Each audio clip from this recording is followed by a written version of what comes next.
The night the Mafia went to war, it wasn't over money. It wasn't over territory. It was over me. The heir to a Korean crime empire looked his father in the eye and chose me over blood, power, and legacy. And that's when his father decided one of us had to disappear. They say powerful men never hesitate. But I saw a Mafia king freeze for the first time in his life because his empire was collapsing over a girl he bought for labor.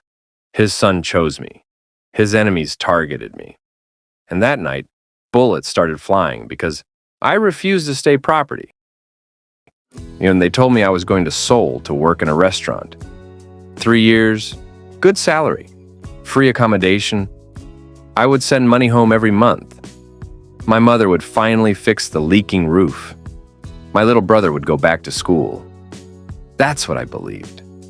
Right up until the man at Incheon Airport took my passport, smiled, and said in broken English, "You belong to Chairman now." I thought he meant I belonged to the company. I didn't know he meant I belonged to a man. By the time we reached the compound, my phone was gone, my passport was gone. Even my Nigerian SIM card was snapped in half in front of me like it was nothing.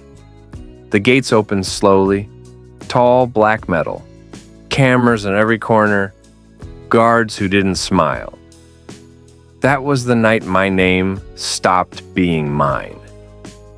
Inside, everything was quiet.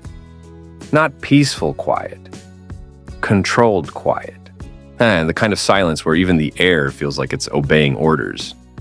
They led me into a large office, dark wood, a wall of calligraphy behind the desk, the smell of expensive tea, and him, the Korean Mafia boss. He didn't shout. He didn't threaten me. He didn't even stand up. He just looked at me like someone inspecting an item that had finally arrived. "She understands," he asked in Korean. A man beside me translated, "From today, you work. You do not leave. You follow rules." I swallowed. "When do I start?" The translator didn't smile. "You already started." Pause right there. Because this is the part where most girls would scream, cry, beg. I didn't. Back home in Kaduna, I grew up in a house where crying didn't fix anything. When fuel prices went up, we adapted. When rain flooded the yard, we bailed water with buckets. Now when money was short, we laughed louder. So I didn't cry. But inside, something cracked. They took me to a room behind one of his legitimate businesses, a nightclub on the outside, something darker underneath.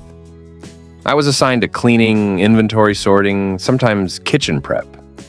12 hours, sometimes 15. No eye contact with upper management. No speaking unless spoken to. No asking questions. And the biggest rule of all? No leaving the compound without permission. The first time I tried to ask about my contract, one of the supervisors looked at me and said, "Debt." "What debt?" I asked. "Travel, visa, processing, housing. You work until paid." "How much?" He smiled. "You don't need to know." That was when it hit me. I wasn't hired. I was bought. Listen carefully, because what I'm about to tell you is where everything changed. 3 days after I arrived, they called all staff to line up in the main hall. We stood in silence, heads slightly lowered. He walked in. The chairman. No flashy jewelry, no loud voice. Just presence. The kind that makes grown men straighten their backs. He inspected us like a general reviewing troops. When he reached me, he paused. "New one," he said. I bowed slightly, copying the others. I didn't know the proper angle. I didn't know the correct level of respect. In Nigeria, we greet elders with warmth. We kneel, we smile, we speak loudly. Here, everything was measured. Even breathing felt regulated. I must have bowed wrong, because a guard stepped forward like he was about to correct me physically. But the chairman lifted one finger, and the guard stopped instantly. He stared at me for a few seconds longer.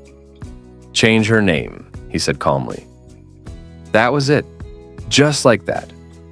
My name, the one my mother whispered when she prayed for me, was replaced with something easier for them to pronounce.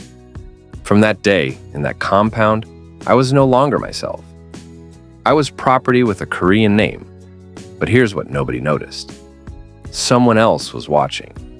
I felt it before I saw him. The chairman's son. He stood slightly behind his father, dressed in a fitted black suit. Younger, sharper, but his eyes didn't look at me like inventory. They looked confused, curious, and that was dangerous, because curiosity is the first step to rebellion. Let me tell you about the first time he spoke to me. It was during a formal dinner upstairs in the main house. I wasn't supposed to be there. I was assigned to serve tea. The dining room was arranged with strict seating order. Elders at the head, associates by rank. Every movement choreographed by hierarchy. I carried the tea tray with steady hands, or at least I tried to. When I reached the chairman, I bowed again. Wrong. Too shallow. I heard a sharp inhale from someone behind me. I braced myself for punishment. Instead, a quiet voice spoke in English. 45 degrees. I looked up. It was him, the son. He stepped closer, demonstrating subtly. Like this. His tone wasn't mocking. It wasn't cold. It was patient. I adjusted my bow. He gave a small nod. That moment should have ended there, but it didn't. Later that night, as I was stacking dishes in the kitchen, he walked in alone. I froze. Oh, and if anyone saw him talking to me casually, it would be trouble. "You're not Korean," he said in fluent English. "No," I replied carefully. "Where are you from?" "Nigeria." He tilted his head slightly. "West Africa." I nodded. "My professor once visited Lagos," he said. "He said it never sleeps." I almost laughed. That's true. For a few seconds, we were just two people talking. Not boss's son and property. Not heir and laborer. Just two humans. "Do you miss home?" he asked. Every cell in my body wanted to say yes. But weakness spreads fast in places like that. "I'm working," I said. He studied me like he knew that wasn't the full truth. "You bowed wrong," he said gently. "If you do that in front of the elders again, someone else may not be kind." "Why were you?" I asked before I could stop myself. Silence. Then he said something that made my heart skip. "Because you looked like you didn't know you were in danger." That night, he left a small container on the counter before walking away. Inside, hot food, not staff leftovers. The kind prepared for the main table. You think that's small? In that house, that was a declaration. Days passed. He started appearing more often when I was assigned upstairs, sometimes correcting my pronunciation when I misused Korean honorifics, sometimes asking quiet questions. "What food do you miss?" "Jollof rice," I said once. "What is that?" I described it. Spicy, red, full of flavor. Weddings loud with music. Aunties dancing. Children running everywhere. He listened like I was describing another planet. In return, he told me about Chuseok, family gatherings, bowing to ancestors, the weight of carrying your bloodline's reputation. "In my family," he said one evening, "the eldest son does not choose his path." I looked at him. "And if he wants to?" His jaw tightened slightly. "He doesn't." That was the first time I saw the cage around him. Different from mine, but still a cage. Now pause. Because this is where it stops being harmless. The more he spoke to me, the more the staff noticed. Whispers started. The guard's eyes lingered longer. One night I dropped a stack of plates when I saw the chairman standing at the doorway, watching, not me, his son. And the way his son was looking at me, the air turned heavy. The chairman didn't shout. He didn't need to. He simply said in Korean, "Be careful where you place your attention." His son didn't look away. And in that moment, I realized something terrifying. The most dangerous thing in that compound wasn't the guns. It wasn't the contracts. It wasn't even the man who bought me. It was the fact that his heir, the future of his empire, was starting to look at me like I wasn't property. And once a man raised to inherit power begins to question ownership, everything begins to crack.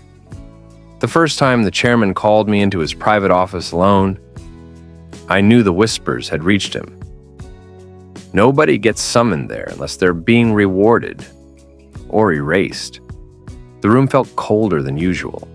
The same dark wood, the same calligraphy behind him. But this time, there was no translator. His son stood by the window, watching.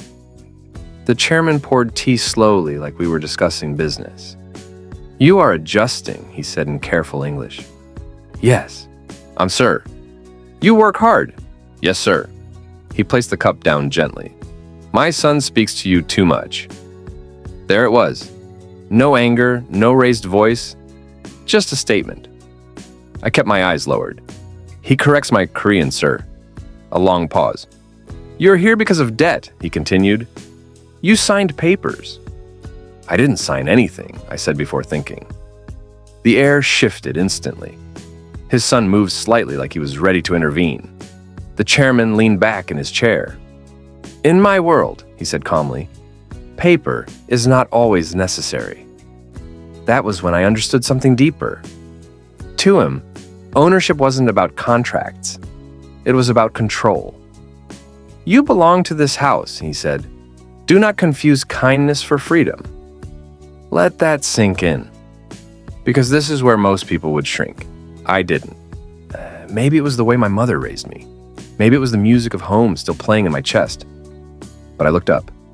Not fully, just enough. "With respect," I said quietly, "I belong to God, not a house." Silence. Heavy. Dangerous. His son's breath caught slightly. For a second, I thought I had just signed my own death sentence. Then the chairman did something unexpected. He smiled. Not warm, not amused, just intrigued. "You have spirit," he said. "Spirit must be disciplined." I was dismissed. But as I turned to leave, his son followed me out into the hallway. "That was reckless," he whispered. "That was honest," I replied. He ran a hand through his hair, frustrated. "You don't understand how this works." "Then explain it." He hesitated. Then he did. "In this family, loyalty is survival. My father built this empire from nothing. Every alliance, every marriage, every relationship is strategic. There's no room for emotion." "Then why are you here?" I asked. He didn't answer.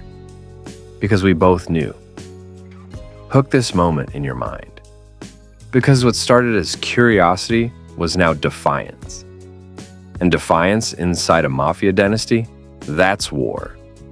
After that meeting, things changed. He began teaching me Korean properly. Not just survival words, real language, honorifics, tone shifts. The difference between speaking to an elder and speaking to an equal. We met in the storage room sometimes in the library late at night. "Repeat after me," he'd say softly. I'd repeat. When I got it wrong, he'd lean closer to correct my pronunciation. Too close. One night, I laughed while trying to pronounce a phrase correctly. He froze. "What?" I asked. "You laugh loudly," he said. "That's normal. In this house, it is not." I shook my head. "In my house, if you don't laugh loudly, they think you're sick." For the first time, he laughed too, and that laugh, it sounded like freedom. I started teaching him pidgin in return. "No wahala," I told him. He repeated it carefully. "No, wahala." "It means no problem," he smiled. "There's always wahala here." He told me about the weight of being the eldest son. How during Chuseok, he had to bow before ancestral tablets and promise to protect the bloodline. How every decision he made reflected on generations before him. "In your culture," he asked one night, "what matters most?" "Community," I said without hesitation. "If one person suffers, Everybody feels it. Love is loud. We fight for it openly. He looked at me differently after that, like he was seeing another version of life. And that's when the line blurred. One evening during inventory, the lights flickered. I was standing on a small ladder organizing files. I slipped. Strong hands caught me. Him. Our faces inches apart. The world went quiet. Not the controlled silence of the compound, but the kind that happens when something irreversible is about to happen. His fingers tightened slightly around my waist. My breath caught. For a second, I forgot the guards, the cameras, the empire. He leaned closer, and the door slammed open. A guard. We separated instantly, but it was too late. Eyes had seen. Rumors don't need proof in a place like that. They just need a spark. Within days, I felt it. Cold shoulders from staff, and longer stares from security. Then came the real danger. Rivals. You see, powerful men have enemies, and enemies look for weakness. One afternoon, I was sent with 2 staff members to a traditional market district to collect supplies. It was my first time outside the compound in weeks. The air smelled different. Street food, traffic, freedom. For a moment, I felt human again. Then a van pulled up too fast. Doors slid open. Men grabbed me. It happened so quickly I didn't even scream at first. They shoved me inside. One of them said in Korean, "This is the foreign girl." Foreign girl. That's all I was. Leverage. I started screaming then. Fighting, biting. My mother didn't raise me to go quietly. The van hadn't driven far when another vehicle rammed into it. Gunshots, shouting, chaos. The door flew open. And there he was. His suit gone. Sleeves rolled up. Blood on his lip. He dragged me out as bullets hit metal around us. "Are you hurt?" he shouted. I shook my head, trembling. He pulled me behind him like a shield. Not because I was property, because I was his priority. That was his mistake.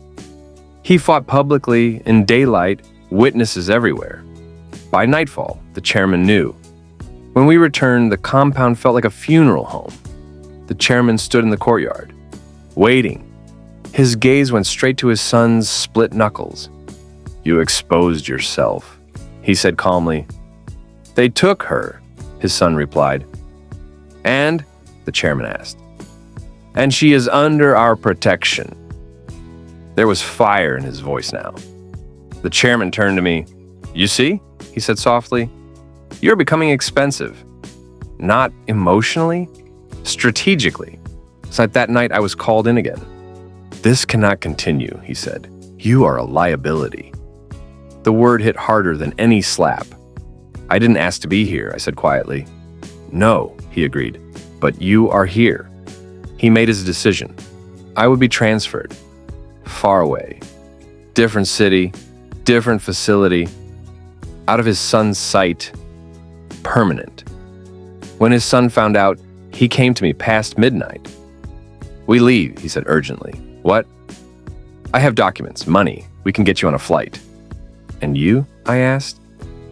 He hesitated. "I will handle my father." "No," I said, because now I understood something he didn't. If he chose me openly, it wouldn't just be rebellion. It would be betrayal of blood. "You would lose everything," I whispered. He stepped closer. "Maybe I don't want everything." Hook this moment carefully, and then because this is where love stops being romantic and starts being dangerous. I looked at him, at the heir to an empire built on control, a man raised to inherit power, willing to throw it away. For me. "I need one more night," I told him. One more night to decide whether I would run alone and survive, or stay and risk destroying the only person in that house, whoever saw me as more than property. And in that compound, one more night was enough to change everything. I should have left that night. I should have taken the documents, the money, the chance at freedom. But love doesn't think about survival the way fear does. So I stayed. And the next evening, the chairman gathered the entire inner circle for a formal family dinner. Not the business associates, not the nightclub managers. Family, men who carried the same blood, the same last name, the same legacy carved into ancestral tablets. They dressed me in something more formal than my usual staff uniform. A simple, elegant hanbok, soft cream fabric. It wasn't kindness. It was positioning. The dining hall was arranged with strict hierarchy. Elders at the head, the chairman at the center, his son to his right. I stood behind the serving table, hands steady, heart not. The atmosphere was too calm. That's how you know a storm is coming.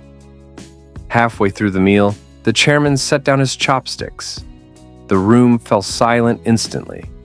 "I have an announcement," he said. His son's jaw tightened slightly. "The Lee family has agreed to unite with us." Murmurs of approval. Strategic alliance. Expanded territory. Strengthened influence. And as tradition requires, the chairman continued, my son will marry their daughter. There it was. Not a suggestion. A decree. I felt something cold slide down my spine. I didn't look at him. I couldn't. The elders nodded in approval. This was how power was secured. Through marriage. Through blood. The son didn't move. "I decline," he said calmly. You could hear breathing. That's it. Just breathing. The chairman didn't react immediately. "I beg your pardon?" he asked. "I decline," his son repeated. "I will not marry her." One of the uncles slammed his palm lightly against the table. "You shame this house." "This is not about shame," he replied. "It is about choice." Choice! That word doesn't exist in families like theirs. The chairman stood slowly. "You were born into responsibility," he said quietly.